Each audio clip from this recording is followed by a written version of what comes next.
Queridos irmãos, queridas irmãs, primeira leitura de hoje, o profeta Jeremias diz assim, palavra pesada que o profeta diz para nós hoje, diz desse jeitinho: maldito o homem que confia noutro homem.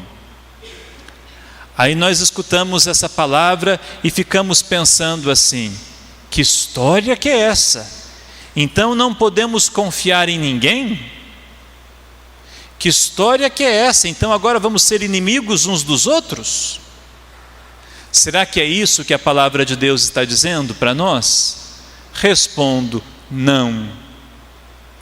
O profeta Jeremias está dizendo para nós assim, olha, é maldito aquele que coloca toda a sua confiança, aquele que coloca toda a sua vida numa pessoa ou em alguma coisa. Por quê, meu irmão e minha irmã? Porque aqui nessa vida tudo passa. Aqui nessa vida, meu irmão e minha irmã, todos nós estamos sujeitos ao erro. Aqui nessa vida, meu irmão e minha irmã, todos nós somos limitados. Então, meu irmão e minha irmã, nós não podemos colocar toda a nossa confiança em alguém ou em alguma coisa. Querem ver? Vou dar um exemplo. Eu sou empresário. E sou um empresário muito bem sucedido. E eu digo para mim mesmo assim, posso ficar tranquilo porque nada vai me acontecer, e se acontecer alguma coisa eu tenho dinheiro para pagar. Porque eu sou um empresário muito bem sucedido, tenho muito dinheiro. Aí bate na porta dessa pessoa uma doença. E essa pessoa tem dinheiro para ir para o Albert Einstein em São Paulo. Mas se chegar a hora dessa pessoa, responda, é o Albert Einstein em São Paulo que vai dar a essa pessoa a vida? Sim? Sim? Vocês que são casados, o casal que está fazendo 22 anos de casado hoje, vocês se casaram com alguém perfeito? Não tem dia que tem que engolir o boi com chifre e tudo?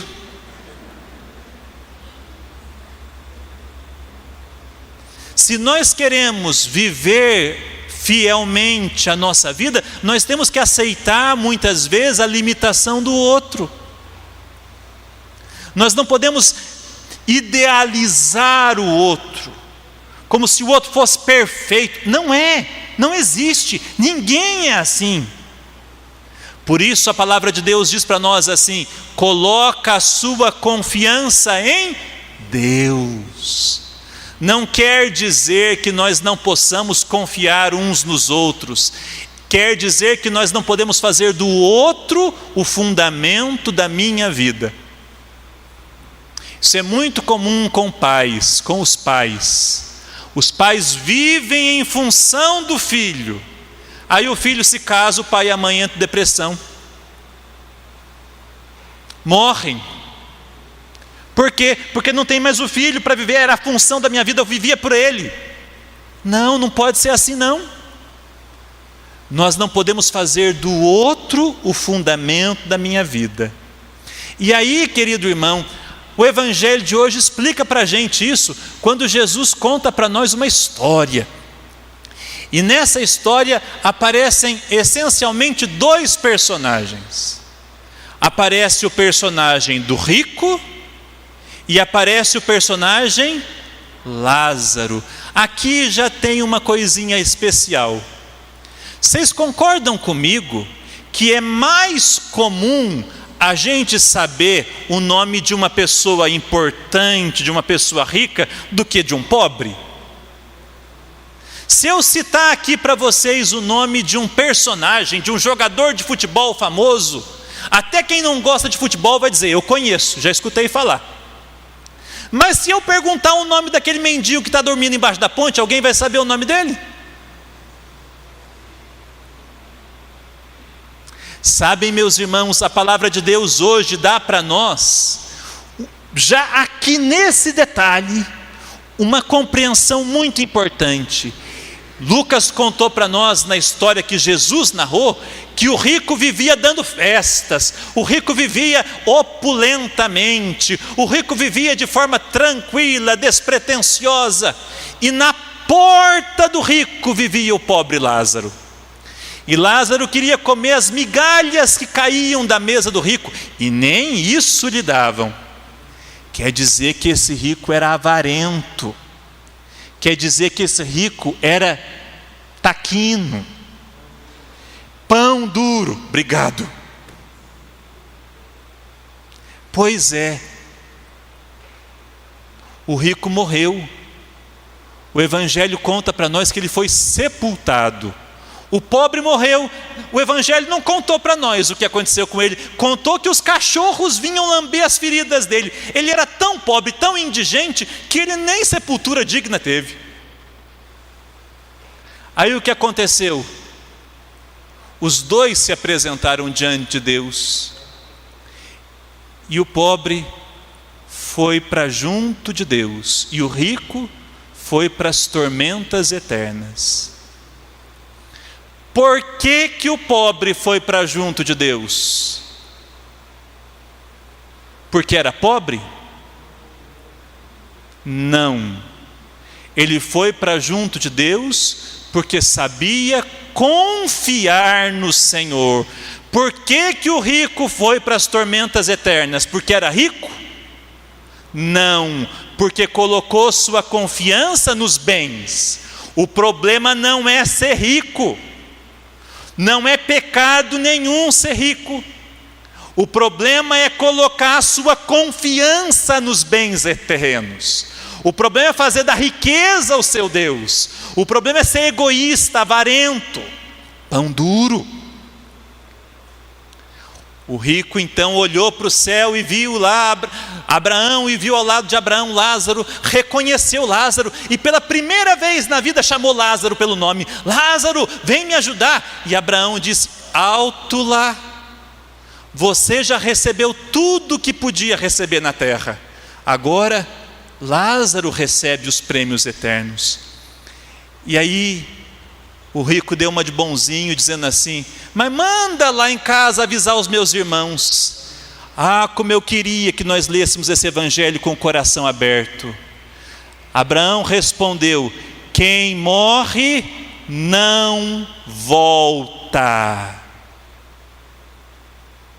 Quem morre não volta. Aqui está, com todo respeito, o fundamento da nossa fé cristã, em oposição ao pensamento espírita. E está assim de gente que vem à missa todo dia e acredita no pensamento espírita, cultuando os mortos. Nós não podemos fazer isso. Os mortos não voltam. Os mortos estão diante de Deus e de lá não saem. É para lá que nós vamos. Então, meus irmãos, Abraão disse: existe um abismo entre nós. Ou seja, é intransponível esse caminho de vinda e volta.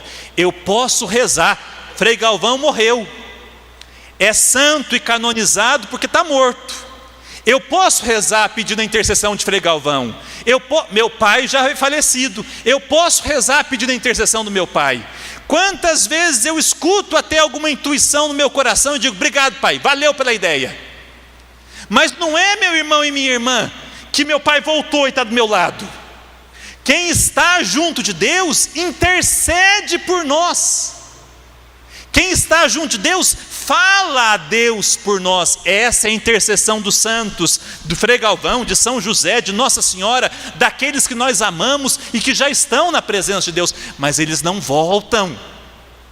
Não existe reencarnação, ou seja, quem morre volta noutra pessoa. Isso não existe. O que nós acreditamos é na ressurreição, ou seja, nós vamos morrer e vamos ressuscitar, vamos viver eternamente junto de Deus. E um dia, com Deus voltaremos para a ressurreição, para a restauração de toda a obra da criação.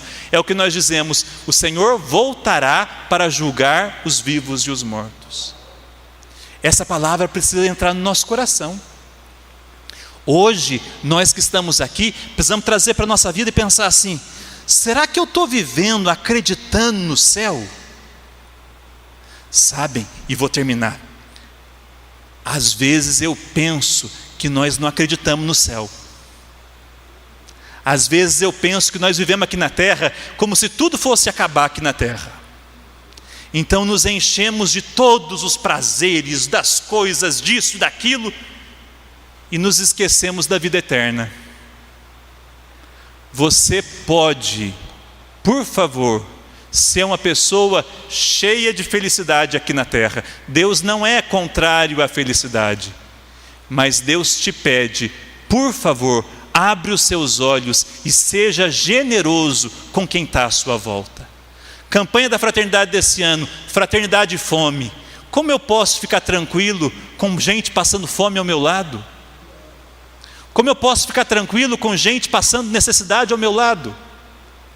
E às vezes a grande necessidade que meu irmão tem não é de pão. Às vezes a grande necessidade que meu irmão tem é de um abraço, é de um carinho. Eu preciso saciar a fome do meu irmão que está do meu lado, a fome de dignidade, de respeito, de vida, de saúde, de alegria. Vamos, meus irmãos e minhas irmãs, nos comportarmos como pessoas, como esse rico, que tinha tudo, mas com uma diferença: partilhando o que nós temos com quem não tem. E aí nós vamos construir o céu aqui na terra, aqui entre nós. O céu pode começar hoje na sua vida. Abre a mão, partilhe o coração, dá um sorriso para o seu irmão, viva a vida na alegria de quem encontrou Deus e semeia a presença de Deus para todos aqueles com quem você se encontrar. E se algum irmão te decepcionar, se alguma coisa na sua vida te frustrar, olha para essa coisa, olha para essa pessoa e diz assim: para você eu dou o perdão, porque a minha confiança não está em você, mas está em Deus que me ensina a te perdoar. Amém.